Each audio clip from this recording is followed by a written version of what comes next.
മുങ്ങൽ വിദഗ്ധനായ ഈശ്വർ മാൽപേ ഗംഗാവലി പുഴയിൽ ഇറങ്ങി നടത്തിയ പരിശോധനയിൽ ലോറിയുടെയെന്ന് സംശയിക്കുന്ന ലോഹഭാഗം കണ്ടെത്തി.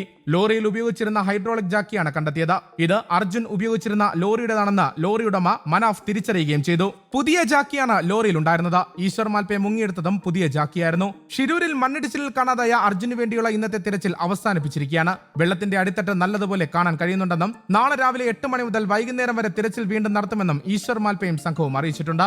3 ദിവസം തിരച്ചിൽ തുടരുമെന്നും അദ്ദേഹം കൂട്ടിച്ചേർത്തു. ഹൈഡ്രോളിക് ജാക്കിയാണ് പുഴയുടെ അടിത്തട്ടിൽ നിന്ന് കണ്ടെത്തിയത്. ഹൈഡ്രോളിക് ജാക്കിക്കൊപ്പം അപകടത്തിൽപ്പെട്ട ടാങ്കർ ലോറിയുടെ 2 ഭാഗങ്ങളും കണ്ടെത്തിയിട്ടുണ്ട്. ഇതിനോടകം 3 വസ്തുക്കളാണ് കണ്ടെത്തിയത്. വൈകിട്ട് 4:15 ഈശ്വർ മാൽപേ പുഴയിലിറങ്ങിയുള്ള തിരച്ചിൽ ആരംഭിച്ചത്. നിരവധി തവണയാണ് പുഴയിലിറങ്ങിയുള്ള പരിശോധന നടത്തിയതും. ലോറിയുടെ പിൻഭാഗത്ത് ടൂൾ ബോക്സിലാണ് ജാക്കി സൂക്ഷിച്ചിരുന്നതെന്നും പുതിയ ജാക്കി തന്നെയാണ് കണ്ടെത്തിയതെന്നും അർജുൻ ഓടിച്ചിരുന്ന ഭാരത് ബെൻസ് ലോറിയിൽ ഉണ്ടായിരുന്നതാണിതെന്നും ഇക്കാര്യത്തിൽ യാതൊരു സംശയമില്ലെന്നും ലോറി ഉടമ മനാഫ് പറഞ്ഞു.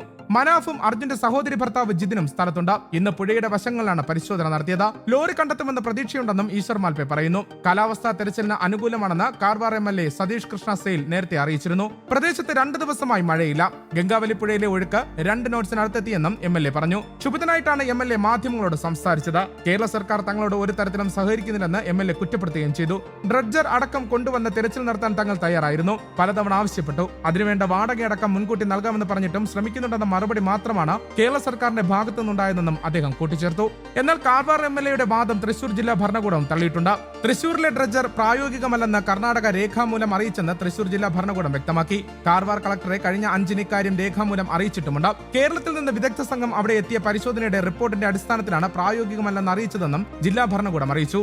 ഇന്ന് മാത്രം 2 മണിക്കൂറോളമാണ് തിരച്ചിൽ നടത്തിയത്. നാളെ നല്ല വെയിലുള്ള സമയത്ത് തിരച്ചിൽ നടത്തിയാൽ കൂടുതൽ ഗുണകരമാകുമെന്നും ഈശ്വർ മാൽപേ പറയുന്നുണ്ട്. ഇന്നത്തെ തിരച്ചിൽ അർജുൻ ഓടിച്ചിരുന്ന ലോറിയിലുണ്ടായിരുന്ന ഹൈഡ്രോളിക് ജാക്കി മാത്രമായിരുന്നു കണ്ടെത്തിയത്. ഇതിന് പിന്നാലെയാണ് ഇന്നത്തെ തിരച്ചിൽ അവസാനിപ്പിച്ച് മാൽപേ കരയിലേക്ക് കയറിയതും. ലോറി കണ്ടെത്താനാകുമെന്ന പ്രതീക്ഷയുണ്ടെന്നും പുഴയുടെ അടിയിൽ എല്ലാം വ്യക്തമായി കാണാനാകുന്നുണ്ടെന്നും വെയിലുള്ള സമയത്ത് രാവിലെ തന്നെ ഇറങ്ങാനായാൽ കൂടുതൽ ഇടങ്ങളിൽ പരിശോധന നടത്താനാകുമെന്നും ഈശ്വർ മാൽപേ പറഞ്ഞു. അർജുൻ ഓടിച്ചിരുന്ന ലോറിയുടെ ജാക്കി കണ്ടെത്തിയത് പ്രതീക്ഷ നൽകുന്നതാണെന്നും ലോറി പുഴയിൽ തന്നെ ഉണ്ടാകുമെന്നതിനൊരു തെളിവ് ലഭിച്ചത് പ്രതീക്ഷ നൽകുന്ന കാര്യമാണെന്നും ലോറി ഉടമ മനാഫും അർജുന്റെ സഹോദരി ഭർത്താവ് ജിതിനും പറഞ്ഞു. 2 മണിക്കൂർ മാത്രം ഈശ്വർ മാൽപേ നടത്തിയ തിരച്ചിലിൽ ഇത്രയും മുന്നോട്ട് പോകാനായെങ്കിൽ നാളെ രാവിലെ വിപുലമായ തെരച്ചിൽ നടത്തിയാൽ ലോറി കണ്ടെത്താനാകുമെന്നാണ് പ്രതീക്ഷയെന്നും ജിതിൻ പറയുന്നു. നദിയിൽ അടിയൊഴുക്ക് കുറഞ്ഞെന്നും കാലാവസ്ഥ തെരച്ചിലിന് അനുകൂലമാണെന്നും സതീഷ് കൃഷ്ണ സെയിൽ തിരച്ചിൽ ആരംഭിക്കുന്നതിന് മുന്നോടിയായി മാധ്യമങ്ങളോട് പറഞ്ഞിരുന്നു. ഗംഗാവലി പുഴയിൽ ഒഴുക്ക് 2 നോട്ട്സിന് അടുത്താണെന്നും MLA വ്യക്തമാക്കിയിരുന്നു. നാളെ SDRF, NDRF അംഗങ്ങളും തിരച്ചിലിന് പങ്കെടുക്കും.